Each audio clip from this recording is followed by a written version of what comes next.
ओम नमः शिवाय दोस्तों, धार्मिक सूरी चैनल में आप सभी का स्वागत है। आई होप कि आप सभी बहुत अच्छे से होंगे। तो यहाँ पर मैंने, क्योंकि मैं 9 दिन का व्रत नहीं हूँ, पहला और आखिरी हूँ, तो मैंने यहाँ पर सिर्फ सरल साधारण तरीके से कलश रख दिया। इसमें जल है, गंगा जल है, शुद्ध जल है, सुपारी, लौंग, इलायची, फूल और जो है आप अक्षत के दाने भी इसमें डालकर, आम के पल्लव रखकर, नारियल को जो है रख देना है। उसके ऊपर कटोरी रखिए, कटोरी में चावल भी रख सकते हैं आप, फूल भी रख सकते हैं, ठीक है। उसके ऊपर आपको नारियल में चाहे आप चुनरी लपेट दीजिए, चाहे आप कलावा उसको लपेट कर आप उसमें रख सकते हैं।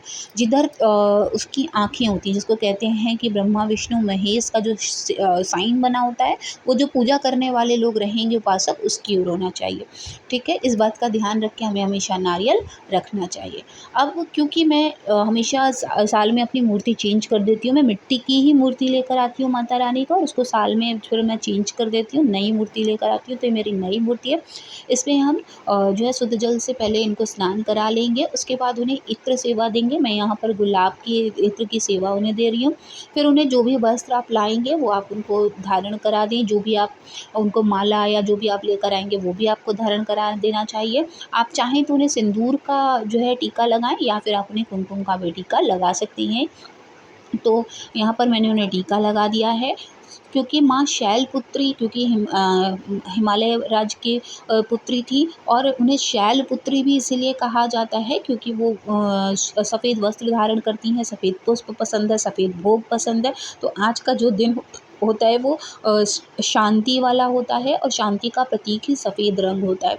तो अगर आज के दिन आप अच्छे से पूजा अर्चना करते हैं, विधि विधान से करते हैं, तो विधि विधान का मतलब ये नहीं कि बहुत सारा आपने तामझाम फैला लिया। विधि विधान का मतलब ये है कि जो भी आप पाठ कर रहे हैं, क्योंकि आपने माता रानी को अपने घर में विराजमान कर लिया, तो चाहे आप छोटा सा एक श्लोक ही पढ़ लें, या छोटा सा एक दुर्गा चालीसा का पाठ कर लें, या आप पूरा 13 दिन का पाठ एक साथ कर लें, बात उसकी नहीं है, बात सिर्फ आपके श्रद्धा भाव की है। तो जो आपसे सही प्रोनाउंसिएशन हो सके, जिसका उच्चारण आप सही कर सकते हैं बिना हड़बड़ी के, बिना गलती के, उसको बैठकर आपको आसन पे आप बैठ जाइए।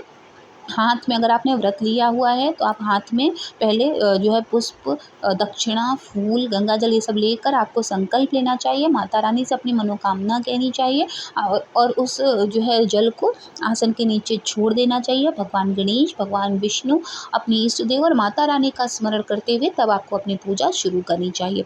पाठ जैसा कि मैंने आपको बता दिया है, अगर संस्कृत अच्छी है आपकी, बिल्कुल गलती नहीं होगी, तो आप सिद्ध कुंज का स्त्रोत का पाठ भी सिर्फ कर सकते हैं, या फिर आप सिर्फ देवी शुक्ति भी पढ़ सकते हैं, या आप देवी जो ये चालीसा पाठ है वो भी आप कर। अगर आप 9 दिन का पूरा पाठ करना चाहते हैं, तो आप अगर एक दिन में दो, जैसे एक सुबह पाठ कर लिया, एक शाम को पाठ कर लिया। आरती आप ध्यान रखें कि आप दोनों टाइम में आरती ज़रूर करें, और हवन ज़रूर करें। हवन करने से, अगर आप 9 दिन पूरा दिन हवन करते हैं, तो आपके घर में एक पॉजिटिव एनर्जी ज़रूर जो है आ जाती है। क्योंकि तो आपको 9 दिनों में हर दिन आप प्रयास यही करें कि थोड़ा ही हवन करें, लेकिन हवन आपको ज़रूर करना चाहिए, जिससे घर में सकारात्मकता फैलती रहे।